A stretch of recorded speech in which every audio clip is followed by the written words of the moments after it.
YouTube family, this is RB the Garden Nanny. Today I am going to be going to one of my stores to buy my supplies like my fertilizer and stuff like that, and I thought I would take you all with me. This place is called Hummers. The Spoma products, trays for my seedlings, I can get that there.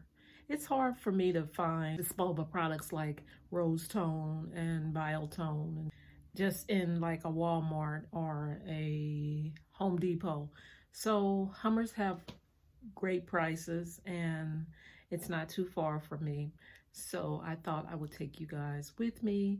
And today I plan on cutting back my hydrangeas, paniculatas. I'm going to fertilize it at the same time. So let's go. I am here to pick up my order for the Rose Tone and Biotone and all that good stuff. I have so you can't go in, of course, because of COVID, but you can still do a pickup. Okay, I have both bags of Rose Tone and I have one bag of Biotone, so I am set for a minute.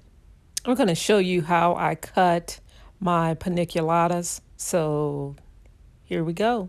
Is right here. There's the bud, and I'm going to cut right above it. So I'm doing that on each one. And I will do all of these. You may ask, how far do you go down? Because there are a lot of buds all throughout the stem, but you just want to make sure it's cut at a nice level. These stems grow really, really tall. This is Limelight Hydrangea, so it grows really, really tall, and you just want to have a nice, even shape.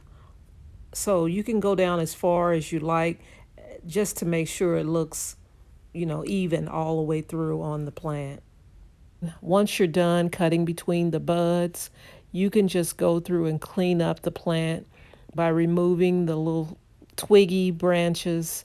There's a lot of twigs that grow on these hydrangeas, and basically what you want to keep is the stronger stems. So I'll show you at the end what it's going to look like, but it's not going to be as twiggy. It's going to have some nice thicker stems that are left over. It will look so much cleaner, and you will be rewarded with beautiful chartreuse flowers, and then they'll turn this creamy white, and then it'll turn this really soft pink that you can take off and make as a dried plant for indoors. It's just a gorgeous, gorgeous plant.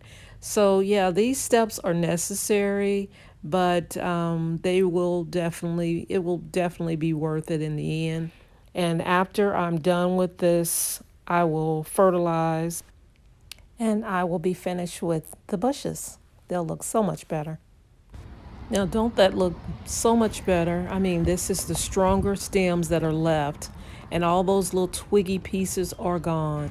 This is my Pinky Winky Hydrangea Standard. It is cut the exact same way. You make sure that you see the bud and you go in between two, and you just cut right in between.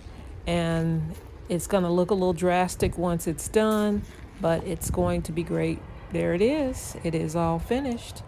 Looks very nice and healthy. Now I will be fertilizing with Rose Tone by Spoma, and I will be just shaking it around the bottoms of each of the bushes that I just pruned. So that is pretty much it.